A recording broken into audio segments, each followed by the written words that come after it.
परिचय। बच्चों, हम सभी पृथ्वी को नीले ग्रह के रूप में जानते हैं, क्योंकि पृथ्वी की सतह पर पर्याप्त मात्रा में जल है।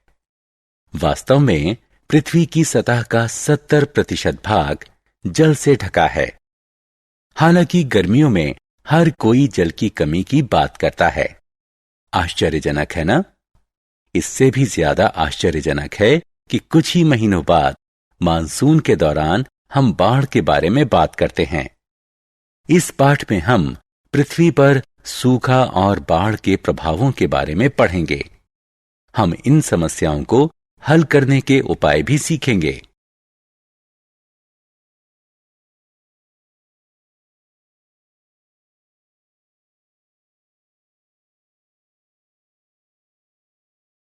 उद्देश्य।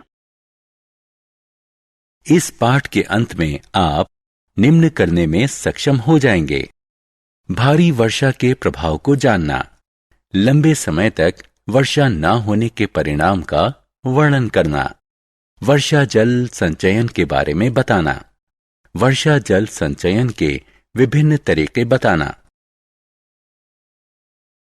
वर्षा का जल कहां जाता है? क्या आपको कभी आश्चर्य हुआ है कि वर्षा का जल पृथ्वी पर पहुंचने के बाद कहां जाता है? वर्षा जलधारा की तरह बहता है। यह तालाब, झील और नदियों को भरता है। यह समुद्र और महासागर में गिरता है। बर्फ पर्वतों पर गिरती है और बाद में जल के रूप में पिघल जाती है। यह जल पर्वतों से धाराओं और नदियों के रूप में नीचे बहता है। अतः आकाश से प्राप्त ज्यादातर जल आखिरकार कभी न कभी महासागर में मिलता ही है। भौम जल। समस्त वर्षा जल प्रवाहित होकर नदियों में और अंततः महासागर में नहीं जाता। इसका कुछ भाग मृदा द्वारा अवशोषित कर लिया जाता है। इस जल को भौम जल कहते हैं। भौम जल बहुत से झीलों और कुओं के जल का स्रोत है। हैंडपंप और ट्यूबवेल उपभोग के लिए इसी स्रोत से जल उपलब्ध कराते हैं। हालांकि भौम जल के अत्यधिक उपभोग के कारण यह कम होता जा रहा है। परिणाम स्वरूप भौम जल प्राप्त करने के लिए हमें गहरी से गहरी खुदाई करनी पड़ती है।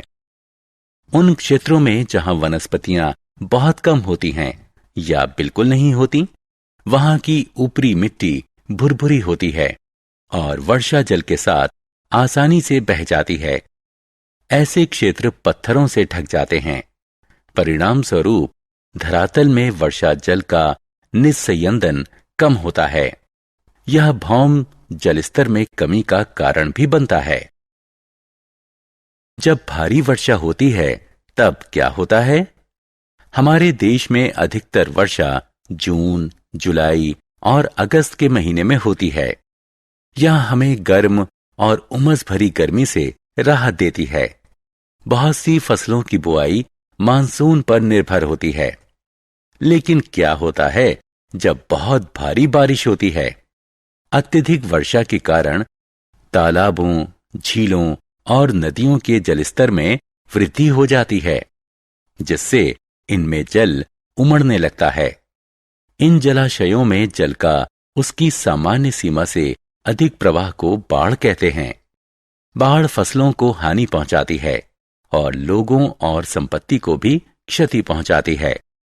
भारी वर्षा के कारण बाढ़ का आना भारत में हर वर्ष की विशेषता है।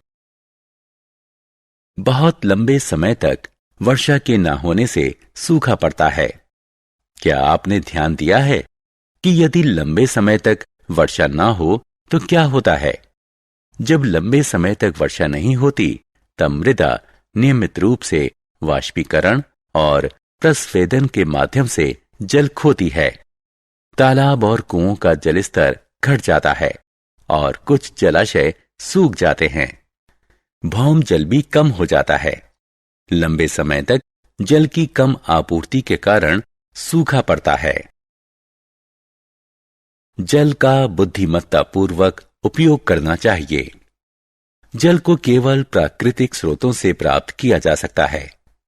पृथ्वी पर उपलब्ध जल का एक बहुत छोटा सा भाग पादपों, जीवों और मनुष्यों के उपयोग के योग्य है।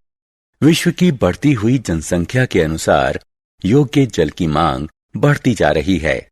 आने वाले वर्षों में इसके अभाव के बढ़ने की संभावना है। इसलिए हम लोगों को पृथ्वी के जिम्मेदार निवासी होने के नाते जल संचयन अवश्य करना चाहिए और इसका न्यायोचित प्रयोग करना चाहिए। वर्षा जल संचयन।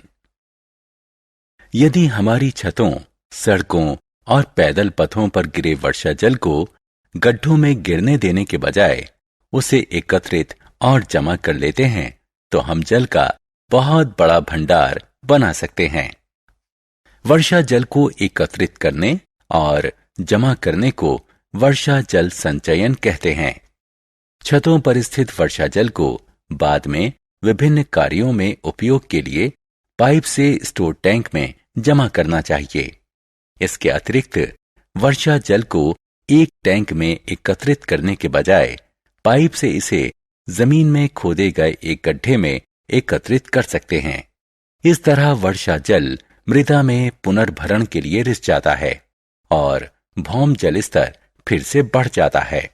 वर्षा जल संचयन की एक अन्य तकनीक ये है जिसमें धरती पर बहने वाले पानी को भौम जल के पुनर्भरण के लिए उपयोग किया जाता है।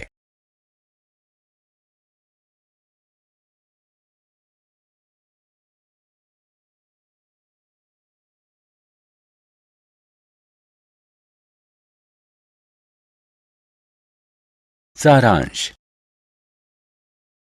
आइए हमने जो कुछ सीखा है उसे संक्षेप में दोहराएं। अत्यधिक वर्षा के कारण बाढ़ आती है और एक समय तक वर्षा के अभाव के कारण सूखा पड़ता है।